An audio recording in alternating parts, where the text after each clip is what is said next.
Hello and welcome to the EMJ Podcast with me, your host, Dr. Jonathan Sackier. Today we have the pleasure of being joined by Dr. William Lombardi, who's really one of the founding fathers of modern chronic total occlusion, CTO, percutaneous coronary interventional, PCI. I've never been a big fan of abbreviations, but nowadays we have to use them, and you have to, if you don't know what the abbreviation means, you have to nod knowingly. Bill has helped develop over 20 novel CTO technologies. He was fundamental to the inception of the hybrid algorithm. We've got a lot to talk about, but just to give you a color of the man, outside of work, Bill enjoys spending time with his family on their boat Lioness, fishing and exploring the outdoors. I hope you enjoy the conversation I'm about to have with Dr. William Lombardi. So, Bill, welcome. Jonathan, thanks for having me. I'm really excited to be on, and I'm looking forward to our conversation. There's so many different things we can talk about, so I'm looking forward to the opportunity.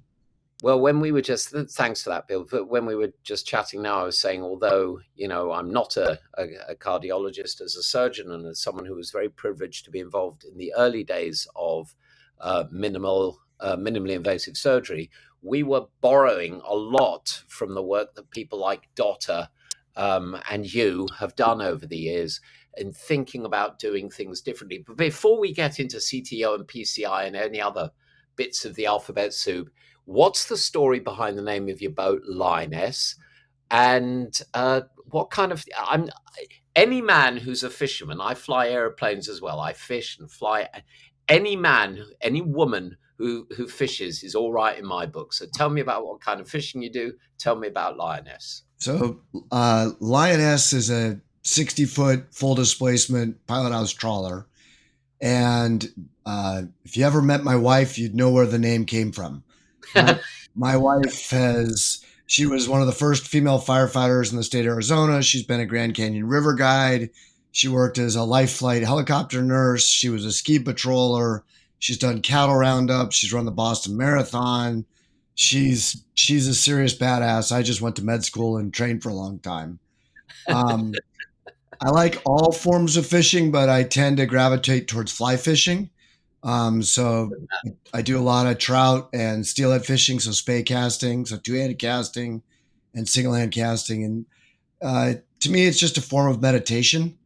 Truly. It's flying is, I used to fly a long time ago, but I quit. But it's all the same thing. It's a way of finding focus and eliminating a lot of the distractions that I think many of us get bothered with, and really affects our mental state to do our jobs well. 100% agree. And, I talk to younger colleagues and friends, and they talk to me about multitasking. I said, you are deluding yourself. There's no such thing. You couldn't multitask if you're doing what you do professionally, or if you're doing what I did professionally. And it's the same if you go fishing, whether single hand or fishing on the mighty tail. I don't know if you ever have, but it's mindfulness, right? Yeah. Well, it's they've actually done the analysis. You task switch, and the more tasks you put in front of somebody, the more likely they are to make a mistake. Actually, it was the flying thing, when they originally came up with heads-up displays, 2 F-16s crashed. And what happened is the pilots had become distracted by the heads up. They were focused on the information and stopped flying the airplane. And so I think it's really important for physicians, especially in technical specialties, are you present? Are you focused?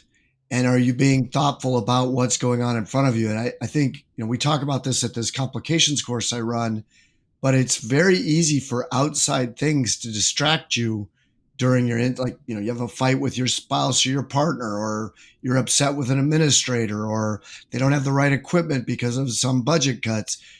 All of those things then actually take away from your ability to do your job at its highest level.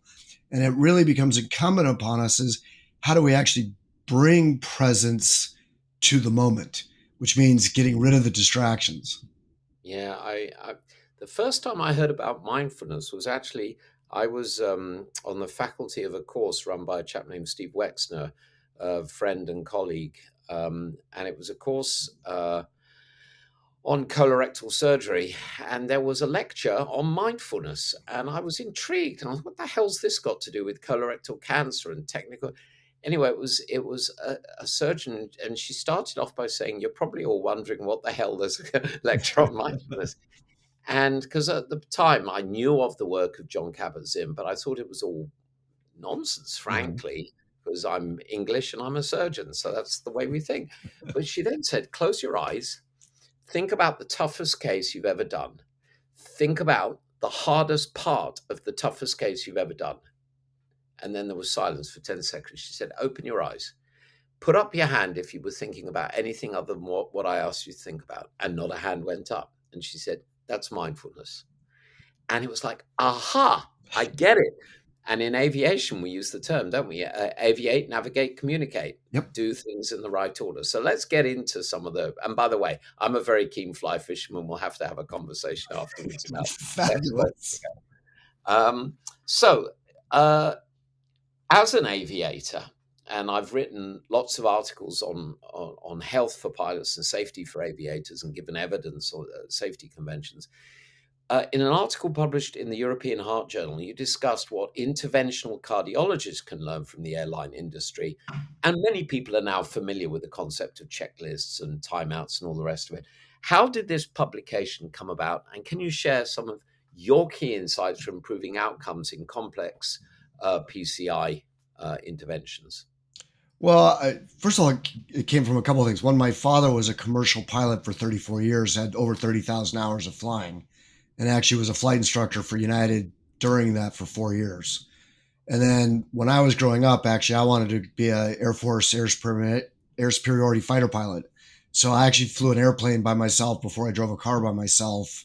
And I was headed to the Air Force Academy until I found out I was one diopter off. You and me Um, both. and so, and, the airline industry is a 7 sigma industry. Healthcare isn't even a 1 sigma. We're terrible. Yeah. And so the point that I'm trying to get at is, one, there's an assumption that all physicians are the same from both the administrative, financial, and customer service of healthcare, which is not true. The variability of the skill sets of people is astronomically wide, which is a real problem. And the second piece in that is people tend to think it's about who's best. And actually, in flying, it's who's worst. What's the minimum competency? And we in healthcare, unfortunately, allow a lot of really low competency to practice. We're not very good at holding ourselves accountable. The second piece that comes out of healthcare or out of the airline industry is ongoing competency testing. If you're a commercial pilot, you're in the sims every 6 to 9 months, not learning how to fly your airplane. It's learning how to avoid crashing it, or how to, once it's broken, rescue it. We do not do almost any training in complication management, rescue, risk mitigation, decision making under high risk situations, and we don't practice it. And then the algorithms are a little bit of the piece, but you have to realize that algorithms come from mistakes and failure, which is another thing. Healthcare is really poor at sharing mistakes because we're supposed to be invulnerable and perfect, which is really silly because we're not. What we need to do is be far more open with the things that have gone wrong so that others don't have to make the same mistake. And you can take this further for people out there. There's a book called Black Box Thinking by a guy named Yeah. Matthew Syed, which talks about this in far greater detail. But really, for me, it came from the fact that I wanted to be a fighter pilot. My dad was a commercial pilot, and I would not probably have 90% of the people that do my job in the US touch me because they're not minimally competent. And that's something, as a leader and an educator, how do we get people to want to improve? We're not regulating it like the airline industry. So how do we motivate people to actually feel safe to admit they don't know something, feel safe to make a mistake learning something, and feel open to share it so we can all improve? Yeah. Yeah, 100% agree with you. It's about a cultural change. And I know certainly in my surgical practice, there were operations that I think that I did have. Again, in aviation, we don't talk about being a great pilot. We talk about being a safe pilot. There are old pilots, bold pilots. There are no old, bold pilots. Good pilots know they've made their last landing.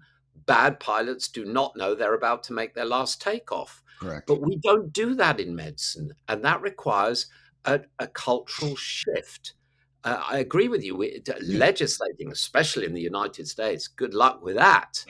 But if you have I there were certain operations I believe I had minimal competency for. There were some operations I never felt comfortable doing. Yep. I didn't like doing thyroids. I didn't like it. Okay. I didn't feel comfortable, and I'd refer them to my colleagues when I got sent them. And the response I got is, "Why are you giving this case up? Thank you very much, but why giving?" I said, Right. "Because I want to sleep tonight. I want to go to bed comfortable that I've not potentially put someone at risk." How do we change the mindset, Bill? Well, I mean, I would tell you is I think what you have to do inherently is change the programming we have from the day we're born to becoming a physician. That most physicians tend to be highly competitive people, and medical training tends to be highly competitive, so it breeds a competitive nature. Yeah, Unfortunately, highly competitive people tend to get a lot of their self-worth from extrinsic validation. Competitive people rarely collaborate, and they're rarely compassionate with those around them to help raise the team up or themselves up. And so what we get is by the end, a lot of people who lack vulnerability. We get a lot of people who the system says your measure of success is your procedural volume, your clinical productivity, your patient base, how much money you make, or your academic ego. Am I the big dog in my hospital? Am I the big dog in my town? Am I the big dog in my country? The big dog in the world? Am I the big dog at the European Heart Journal? Am I the big dog at the ACC? And unfortunately, none of that has to do with actually doing your job well or being competent. And that's the piece to me is I want to build an environment where people feel safe to say, I don't know. Where instead of, why would you give the case away? It's like, hey, so you're struggling with that case. Here's the option. Either I'll take all of those and I'm going to give you the ones I'm scared of so you're better at it. Or how do I find a way to let you practice more safely to get better? Right? The analogy I make with people is, so my dad, flew DC-10s and 727s. He flew all three seats, actually four because he flight instructed on both of them. Got 34,000 hours of flying time. He gets a buddy who's in the Navy Reserve, takes him up to the Navy Air Station near us, and they have a full motion A6 simulator. And so his buddy puts him in the cockpit of an A6 and says, let's have you land on an aircraft carrier. And in 2 hours, he couldn't get it on the deck in one piece. Yep. Now, my dad was a really competent, really good pilot, but he didn't have the skill set. Could he have developed it? Sure. But he's got to do a lot more practice, specifically in that aircraft and that environment, to get there. The key in medicine is we don't do that. And a lot of it is because a lot of the people doing the training aren't actually very good at their jobs, and they don't want anybody to know they're not very good at their jobs. So they just say, do what I tell you, without understanding where it came from, why we do it, and how to get better. And so to me, the cultural piece is we have to stop competing with each other. We have to find compassion and caring to say, how do we help each other? I know you're afraid. That's okay. I know you're going to have mistakes. If I send you these cases, I'm not going to crucify you for that because you're human. But how do we learn safely to get better at it? Because the old bold pilot is an interesting analogy. The old bold pilot is about showing superior judgment so you don't have to show superior skill. Okay? And that's well and good. But what it leads to mostly in medicine is risk aversion. And actually, more people are harmed by acts of omission than commission because of risk aversion. And so what we have to do is, how do we turn that around, that it's okay to take the risk. It's okay to make a mistake. It's not okay to do that alone. It's not okay to get crucified for that. How do we get people to believe I'm reaching out to help you, not to take your referrals? Yeah. Well, having the dialogue in the first place, and I'm processing in my mind which tales could I tell you without running the risk of someone, my body being found floating in the Thames. Don't do that. It's okay. Yeah. I think everybody listening can relate to the story and knows the stories of exactly what we're talking about. And unfortunately, that's the real problem, right? How do we all have this trauma behind us? Again, another aviation thing that you and I will share. And in fact, I've used this at lots of talks, and I've had usually people who have a certain personality type saying, I'm getting tired of hearing about this stuff. Medicine is not aviation. I said, yeah, I know. They're better than us. By a mile. They're better than us. And one of the things in aviation is it's better to be down here wishing you were up there than being up there wishing you were down here. Correct. And making the judgment, today, I'm not going to fly because I'm not well. My head's not in the right place. The weather's, at my minima. So, yeah. Okay, it's a longer conversation. Well, I want to follow up one more thing on that, though, because this is another challenge. It goes back to the being present part. When you have a bad complication, a bad outcome in a surgery, what most people do is suck it up, buttercup, and go do the next case. What you really ought to do is, should I do the next case? Is today the right day to get back on the horse?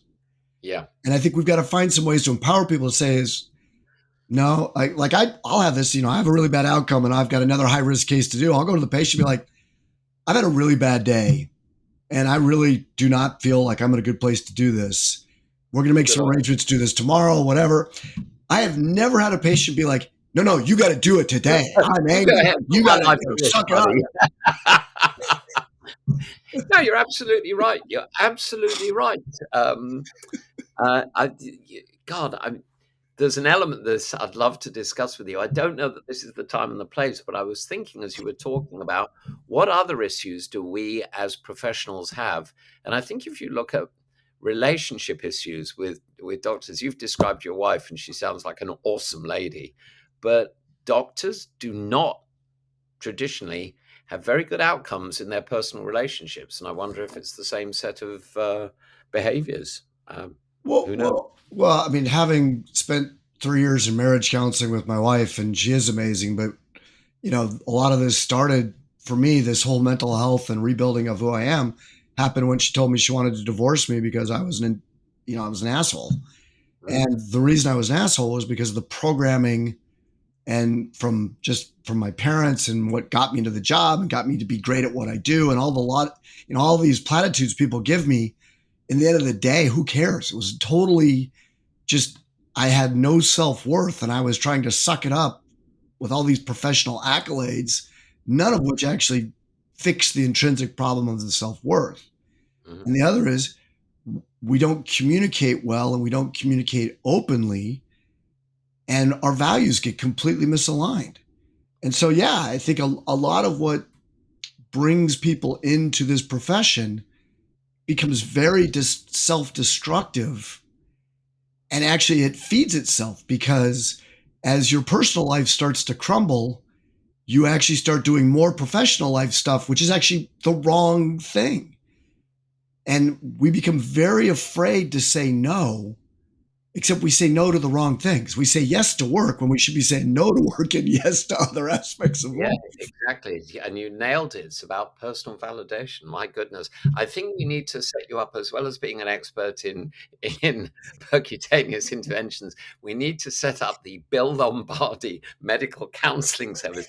You are bang on target because the story you're describing, I can think of many, many, many people, myself included, who could identify with this. But I have to move on because I've been given a whole bunch of things that I'm supposed to talk about. But I think it just means we're going to have you on again and talk more. Bill, the hybrid algorithm, it's become a cornerstone in chronic total occlusion interventions, particularly for improving reproducibility in challenging cases, the kind of case you mentioned. Can you walk us through its development and why you think it's been so widely adopted in the field? Well, actually, I'll tell you where it came from, and I'll also say I don't think it's actually been widely adopted. I think it's talked a lot about, but I think it comes back to a lot of these similar concepts. So effectively, a long time ago, I got involved with a device development technology, and I was down in Chile showing the technology to some interventional cardiologists who were representing companies. One of whom was a guy named Alan Young, who was an interventionalist at Stanford. And Alan made a very offhand comment while we were down there, and he said, listen, if you don't proceduralize this device, nobody's going to do it. And it struck me is, having been in the audience, when I started, I wasn't famous. I sat in the audience of meetings and watched people teach CTOs. What you saw is what you see at most meetings. You see 10 or 12 people on a panel, everyone who has to say something, and everyone has to say something different than everybody else. But as a student, who's right? If you're flying an airplane, this is how you do it. There isn't a lot of variability in it. But in medicine, we love to have variability. That's how you stay famous. And so as this technology got closer to approval, we decided we'd have this little event where we bring in, sorry, I'm getting over a cold. We had this event where we'd bring in 13 experts from around the world. 5 of us would scrub. We would randomly pick who scrubbed and who back scrubbed. And the group would decide the strategies. Like there's only 2 strategies from 2 directions to do what I do. So we did all that. And as we did it, out comes the proceduralization of CTOs. So if this, start with this, if that fails, do this, yada, yada. Yep. And for about 3 years, you saw about 80% of people at a meeting, at least in the US and a bit in Europe, saying the same thing, which then helped people learn it, which got it going further and further. Unfortunately, what then happens is what happens in medicine. Well, if I want to stay famous and I want to be special and get my volume and I want to get my referral, actually, I have to be different. So I'm not going to follow the algorithm. I'm going to do my own thing. I'm going to pretend that I have an algorithm, but I'm actually not going to follow it. And then we're going to get into the politics. Well, geographically, we don't like your algorithm and we don't like your technique, so we're going to do it our way, even though your way doesn't work. But we don't care because it's about us. And what ends up happening is I can have any algorithm in the world I want. If you can't do the technique, it's useless. So we have an algorithm, about a quarter of the algorithm most people can't do because they refuse to learn it. Because to learn it, they'd have to fail. They might have to have some complications and they'd have to go to other people to get help. And most people don't want to change. They want to do what feels good, right? I mean, look how long it took for laparoscopic surgery to develop, right? People were, no, you can't do that. You know, I've been doing open appies forever. They take 10 minutes. They're super safe. We don't need to do that, right? And that's a medicine problem. And it gets back to why I've got into some of the mindful stuff is it doesn't matter what I show you from an algorithm. If I don't make you feel safe to go learn it, then it's a waste of time.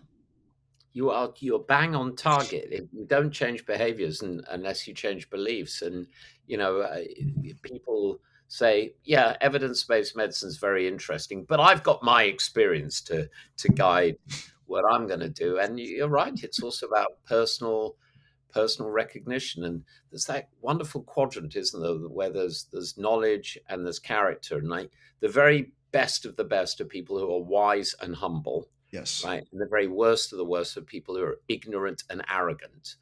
But it's provocative to say what you're saying, but I for one agree 100%. Well, and what you talked about the ignorant and arrogant, right?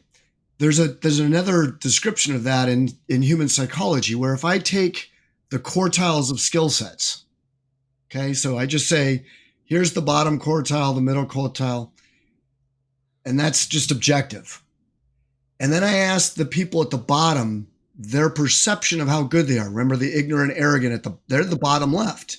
They have the widest discrepancy between their ability, actual, and their perceived.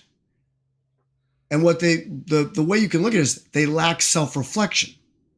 They also lack openness to ask anybody else for help, to tell them where they are on that curve. And what you end up with is ignorant, arrogant people are so ignorant. There's a John Cleese TikTok about this. They're so ignorant, they don't know they're ignorant. Yes. And that is a huge part of medicine, which is really, and people will take this and get offended, and that's not the goal. It makes me really sad. Why do you feel so unsafe to help me? Yeah. Why do you feel so unsafe? Like I said, it's the M&M, right? How many of our colleagues have been crucified in M&M? Did that crucifixion help them get better? Or did it make them crawl in a hole to never speak again and to never get better? I would bet it's the latter. So if we want to build a better culture, we've got to get people to stop beating and start caring. And it's got to be felt along the entire continuum so we can start raising people up. Yeah, you're absolutely on target. And it is a field change. When I was learning to fly, my very first flight instructor taught me and I was a kid, taught me the two most valuable things in aviation. The most valuable word is unable. If you're being asked to do something by air traffic, take the next exit off the runway. So I'm going to slam the brakes on and flip the aeroplane. No, unable. Sorry. And the other one is to ask for help. And every time I did a biannual, I'd tell whoever was testing me, I'd say, I don't care whether you pass me or fail me. I said, if you fail me, it's for my own good and the good of anyone that flies with me. But I want you to teach me at least 3 things I don't know. And sometimes it's something stupid, like on a cold day, before you put your headsets on, put them on your thigh and warm them up before you put them on your ears. Yeah. So, but I love your philosophy. Bill, I know you've been a huge innovator, and I love the innovation process, everything from guide wires, specialty balloons. Talk us through your involvement in, rather than a device, the innovation process, identifying an unmet need and going all the way from that to developing a solution and bringing it to the marketplace. Because there'll be a lot of people listening who have no idea how this gets done. And I encourage people, if you've got an idea, go for it, dude. Yeah, I think that, there obviously there's sort of 2 approaches to this. You develop your own IP and try to take it forward. And the other is industry comes to you as an expert and says, hey, we have this idea or concept. Can you help us develop it? There's pluses and minuses to both of those. I think the key for most people is when you're building a technology, there are 2 ways to look at it. I can go build basic, simple, thing, right? It's a London taxi cab. It's not fancy. It's not exciting. It's not going to win race cars. It's just, we're going to build a product to sell to the masses. The other approach you can take is, I'm going to go build an F1 race car. I'm going to build an SR-71 jet. And then from that, I'm going to then teach people how to use it so that they get better at their job. Medicine tends to democratize device development. And what you end up with is, because there's so much variability and we're not very good, we tend to make really bad devices because we try to make them for people who aren't very good at the job in the first place. And what I've always done is, we're going to build the best product for the best situation, and we're going to help people learn how to use that product at its highest level, because that's how you get people better. The other piece of advice is, don't try to build one thing that does everything. You build one thing that does something really, really well, right? A London taxi cab is a perfect car. An F1 race car is a perfect car. They do not need to do the same job. It's okay. Where we tend to want to, companies want, well, I want my device to cover everything. No, just cover one thing really well, and you're going to be better off, because the compromises in engineering to make a device do more ends up making it not as good at anything. Well, they say a camel is a horse designed by a committee, right? So, correct. Well, actually, a camel is a horse designed to cross a desert. It carries the water with it. I mean, it's a perfect animal for a desert. It would not be good to go across northern Scandinavia in winter. It's not what it's, you're going to get a reindeer for that. Nor would an F1 do very well going over the so-called sleeping policeman on London streets, the speed bumps. Exactly. Rip the carbon fiber bum out of it. Yeah, and so I just think the key I've always looked at is focus on a problem, solve that problem. And then you can get to other problems. And number two is a lot of physicians are not honest with industry. They want to be involved because it helps their ego, right? So they play political correctness, right? We go to the advisory board, and what you see at the advisory board is usually a bunch of people sort of very delicately dancing around, and very few people are honest. And there's a bunch of like, well, I don't want to make the industry people mad because they make me famous because they fly me around to teach and they fly me around to do this and they put me on the big European meetings and blah, blah, blah. That's all well and good if your goal is to be famous. If your goal is to improve patient care, be honest. And if you start honest and stay honest, companies will then come to you for an honest opinion, and they know that they will never come to you to glad hand you. And for me, nobody comes up to me and says, hey, we want to give you this and we want to give you that and we want to do that, because they know that's not going to trigger me. If you want to build a really good device, I'm going to tell you what's good about it. I'm going to tell you what's bad about it. And if I don't like it, I'm not going to go pitch it because I'm not going to sell it. I'll tell you, it's just who I am. I'd rather be true to my self values, which is I'd rather be honest and true than make subtle moral compromises to fit into sort of intrinsic internal conflicts. Yeah, you can sell anything, many things, many times over. Your integrity, you get to sell once. I'm smiling, Bill, because I'm actually, when we're recording this, I'm in Paris, and I've just come from a very lovely lunch with some lovely people talking about the ethics of clinical trials and how to best run them for the best interests of the people that we all exist to serve, which is the patients. And if the results are going to be good, we have a moral obligation to get there fast so that we can treat more patients. And if the technology is not going to work, we have an obligation to get there fast so that we don't waste time and money and compromise the lives and wellness of the people involved in the clinical trials. So everything you're saying resonates. Well, if you're going to go there, I'm going to take even one step madness further. Okay. Have you ever seen a clinical trial published the outcomes by site? I have seen where there are sub-analyses, but normally that's not done. Right. Except, shouldn't we?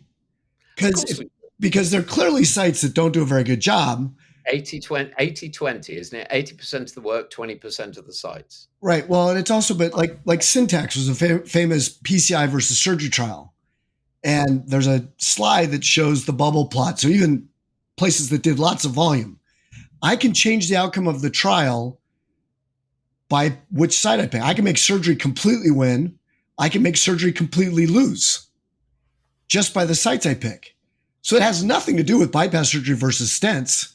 Mm-hmm. It has to do against operators. And this becomes trying to do clinical trials of therapeutic procedures is dependent on the minimal competency of the worst operator in the trial. So great, I hire a person who loves to run lots of people through trials, but they're not very good at it. They're going to affect the outcome of my study. Yep. The second piece in that is selection bias. Usually, if you're really good at doing something, you're going to take away the people you already know have the benefit. Well, that's going to hurt the outcome of the trial because the people with the benefit aren't in it. Yeah, absolutely. Absolutely. Yeah, for people who haven't thought about this a great deal, doing clinical trials is not as simple as it seems, especially with devices. But No. let's come at this from another perspective. Your specialty is not without risk. I mean, in my specialty, we do intraoperative, C-arm. We've got our fluoroscopy going on and standing there wearing a lead apron for hours and hours. So there's radiation risk. There's also people slipping in operating rooms and all the rest of it. Um, Pervasive risks, right, in any interventional specialty, certainly in yours. Can you share some specific advancements that you've introduced or adopted to mitigate risks and improve long-term operator health? We've talked about patients. What about you, poor people? Well, it's a bit of both. I mean, again, it's amazing the resistance of people to change. Like, so in a cath lab, right, the frame rate of your fluoro affects the patient's dose of radiation and yours. The field of view that you use changes your radiation dose and the patient's. And the variability still to this day across the board of what people do in a cath lab is ridiculous. Like when I came to the UW, we instituted two mandated 7.5 frame fluoro, 10.5 inch or 27.5 centimeter field of view. It reduced the dose of radiation to the institution 80%. That isn't the patients, that's also us. So one, there are simple things people can do just by changing frame rate and field of view. The second is lead is toxic. So in interventional procedural suites, the orthopedic injury rate of someone who does it for 20 years is just over 50%. The age match population is 4. So we have a bunch of cripples doing our specialty. So one of the things over the last few years we've been involved in is building lead-free cath labs. So there's 3 different right now shielding systems that I know of. There's Protego, there's Rampart, which I'm conflicted with, and Agnes that are out trying to build setups such that the doctor, the tech, and the nurse no longer need to wear lead. And so I think those are things that, again, they're going to have slow adoption because healthcare systems don't want to protect the doctors because it costs money and they don't care. And the second is people are resistant to change because it feels different, it looks different. But for me, not wearing lead has been the greatest savior of my life. It's allowed me to get outdoors and feel good again because my back was going. I'm sure you feel it too. I mean, you know those cases. If you're doing a case in lead, it hurts. Yeah, it does. Absolutely. You're exhausted, you're sweating. It's thoroughly, thoroughly unpleasant. That's a great example. So, we're doing a podcast. You do a podcast, Journey to Better, and you've talked about mental health. And thank you for your honesty and thank you for being vulnerable. It's so refreshing. I'm going to throw one more aviation thing in, and then I promise to stop. Oh, I love it. I love flying. Keep going. Yeah. Well, and I've been writing for AOPA, the Aircraft Owners and Pilots Association, for decades. I used to read it every week. My dad had a subscription to it. Well, we need all the subscribers we can get. But someone's saying to me, I don't know how many years I've been flying. How do you know when you've made a perfect landing? And my response to that is, when I've made one, I'll let you know. So thank you for being vulnerable. It's so a guy in your position, who has this humility and this transparency is very helpful. Tell us a little bit about your podcast, Journey to Better, what motivated it, and tell us a little bit more about it. Yeah, so so after I sort of went public about and being vulnerable about what happened to me, and what I've had to go through, and recognizing that what I was going through was not terminally unique, that lots and lots of people have this problem. And it's something that we need to address because, physician suicide rates are double the national population. We're 4 times more likely to succeed because we're good at it. Burnout across the specialties is north of 50%. And that doesn't matter what country you're practicing in. And so these are real problems that affect the ability of physicians to actually take good care of patients. So one of the marketing people here at the U, and I've had several people around the world, everybody wants me to write a book and talk about this stuff. The problem is I don't write very well. If you ever get an email or text from me, they're run-on sentences without punctuation, and there's usually a lot of misspellings and mistypos. And I don't enjoy the process of writing. It really is just not my thing. If I was going to do it, I'd probably need to have drag in and just speak forever, and then somebody would have to come back and spend hours editing it into something that made sense. So my marketing person says, listen, you don't like to write. How about doing a podcast? I was like, okay, I like to talk. I'm a good talker. So we'll do that. And so what I decided to do with the podcast was, one, my purposeful practice this year, which is to talk less, smile more, be a better listener. So part of the podcast for me was to help me learn to listen, ask thoughtful questions, and listen. The next part of the podcast was, I need more therapy. So why don't I have my colleagues help me with my therapy? What are they struggling with? Can that help me with my struggles? Because my guess is a lot of us deal with a lot of the same problems. And it's not a cardiology thing. It's just about being in the medical profession. And so that's really where it came from. Is I can't write, but I'm good at talking, and it's become my therapy. And I'll interview anybody, anywhere, anytime, and we just have conversations, and we try to have vulnerable conversations. I have several colleagues who will not come on it because they don't want to talk about it, and that's okay. I get it.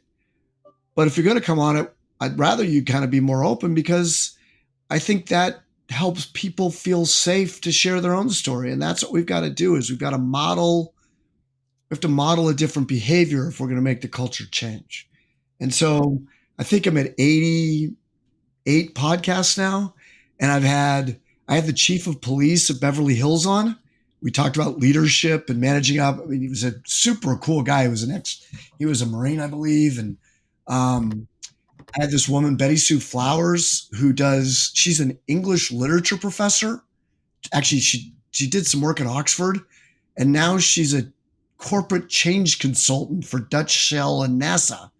And she talks about how storytelling can affect what happens. And I've had a lot of famous interventionalists on, and a lot of famous cardiologists on. And I had my sister does medical contracting, so we talked about physicians and contracts. And so it's just been a way of just covering topics to get people to feel like you're not alone.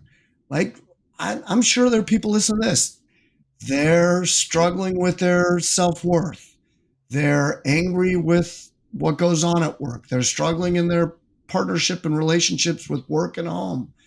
They're depressed. They want to get better, but they don't know how. The idea of the podcast is, hey, maybe there's some stuff in there that can help you find some stuff to start working on to help change the cycle that you're in, because you don't need to stay in it, because you're not alone. Well, Bill, we're certainly going to put a link to it in the show notes. Thank you. And I'm writing some notes here. I've got a few friends who I'll drop you an email, and you can respond just in one sentence, run on, if you want introductions to these people. I think it's brilliant. I've lost colleagues to suicide. We've all had issues in our lives, all of us. Everyone's had issues in their lives, and I just wish there had been better resources. So bless you for doing that. I've got one final question, because otherwise EMJ will shoot me, because I could talk all day as well. I mean, if talking was an Olympic sport, I'd be a triple gold medalist, I think. So, in fact, a very dear friend of mine, who we've had on, Montel Williams, who was on TV for many years in the United States. Montel's been a great friend for many years. And, he talks about, he's a super physically and mentally strong man who's had multiple sclerosis and had a pretty bad cerebellar stroke. And he has been so open about his struggles and dealing with his struggles. And it's, to me, that's bravery. To me, that's ultimate bravery. So bless you. We're going to put a link to it, and I'm going to send you some names, and you're going to say yay, nay. Finally, a question I ask every guest. If you came across a magical genie and you could be granted 3 wishes for your area of healthcare, for healthcare, whatever, they're your wishes, what would they be? All right. Number one, it's just for my area. So I would mandate that every interventional cardiologist once a year is required to go spend 3 days going through scenarios of difficult cases within their area to update their expertise. And it would not be pass or fail. It would be under we want to help you get better. So we would have a day of complication management, and we'd have a day of complex anatomy management, and maybe a day of update on recent trials or whatever, imaging, but to help people get better. And it would be paid for by the healthcare system. So if the NHS would have to pay for it, or the hospitals in the US would pay for it, but it's not coming out of their pocket. It's the responsibility of the institutions that they work for to ensure their competency. That'd be number one. Number two, I would change medical training to be about minimum competency, not best.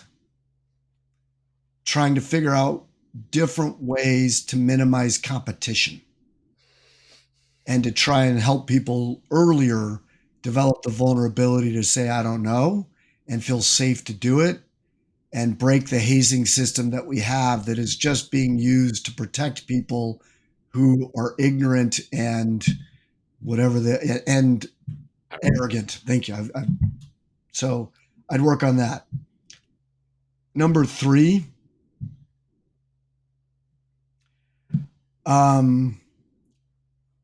I'd change reimbursement so that call wasn't such an issue. Right? Call's terrible. Call is terrible for humans. And we have a system where you take call and then you go to work. Well, that means you've been at work the whole time. And we do it for a variety of reasons, none of which is healthy. Like, my dad couldn't be in an airplane for more than 13 hours a day, and only 8 of that could he be flying, right? Yep. You've operated for more than 8 hours. You've operated for more than 13 hours in a day, and nobody batted an eye. I've worked 40 hours without sleep, and nobody batted an eye. Yeah, it's madness. It's madness, and it's all based fundamentally around economics. Yeah, it's all money. And so if I could figure out how to change that system, I would change that system. Great wishes, Bill. And I'll tell you, I've said this to several people who've been guests, several inspirational people like you from different countries. I've worked half my professional life in the United States. So I've worked on both sides of the duck pond. I've traveled internationally. And I'll tell you what I've seen. I've seen wonderful things about American medicine, and I've seen crap things. And I've seen wonderful things about British medicine, and I've seen crap things. And in Israel and Sweden and Mexico. Everywhere. Why can't we all sit around a table, check our egos at the door, right? And say, you do this really well, help us do this. And change the systems so that human beings all around the world get the same bloody treatment. I agree with you 1,000. I mean, everybody. You're a smart guy. You work out how we're going to do this, and we'll do it. We'll convene on Lioness with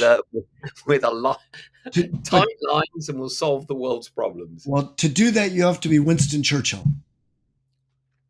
Okay, to make that change, you have to change the culture of physicians to stop blaming, and stop saying can't. Yeah. And the other is you have to get people to stand up for what they believe is right when everyone around them tells them they're wrong. Yep. And there is no good healthcare system in the world. I've been in every one of them, as you have. There's strengths and weaknesses. What we need to do is, how do we maximize strengths and minimize weaknesses? I'm with you. I'm excited for that rendezvous. Well, let's make it happen. So, unfortunately, that's all we got time for today. I want to thank you. I got to ask one question. Sure. What's the coolest plane you've flown? Oh, without a doubt, a tiger moth. You flew a tiger moth? Flew a tiger moth, 1938. Oh my God, how cool. It was, and I've flown some fast and furious things, but tiger moth, it was like going, and the guy who owned it was a tornado pilot. Wow. But he said he preferred flying the tiger moth because it was flying. And, when I was looking at it, and he says, no point looking for the brakes because there aren't any. No point looking for the flaps because there aren't any. No point looking for any instruments because there really aren't any. But it was like he described it as like going out to dinner at a very elegant restaurant with an 80-year-old former movie star. Very beautiful, but she moves quite slowly. So, yeah. What about you? What's yours? I didn't get to fly anything. I mean, I quit flying basically when I was 17. I would tell you probably the coolest thing I got to do when I was in med school. I met my dad in Denver on a Sunday, and he got us into the United Training Center, and he knew the people working there. And the lady behind the desk says, "Hey, Duke, you want to take the 727 simulator for a couple hours?" So I got to fly the 727 full motion sim, and I got to make 3 landings at Stapleton and log 727 time as a jet. And that was super cool. Yeah. Well, on another time, I got to fly an A380 simulator, and I got to do some crazy stuff in it, but we'll talk about that on.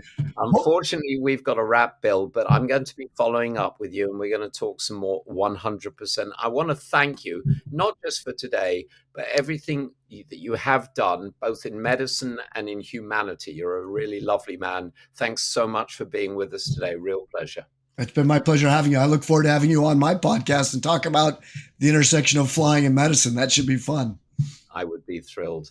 And folks, everyone listening, please subscribe so you never miss an episode. Check out the archives. There's other amazing conversations, some nearly as good as my chat with Bill. And please join us next week for another fascinating episode. Until then, I'm Dr. Jonathan Sackier. Thank you so much for joining. Please remember, everyone, stay safe, stay well, stay curious. Bye for now.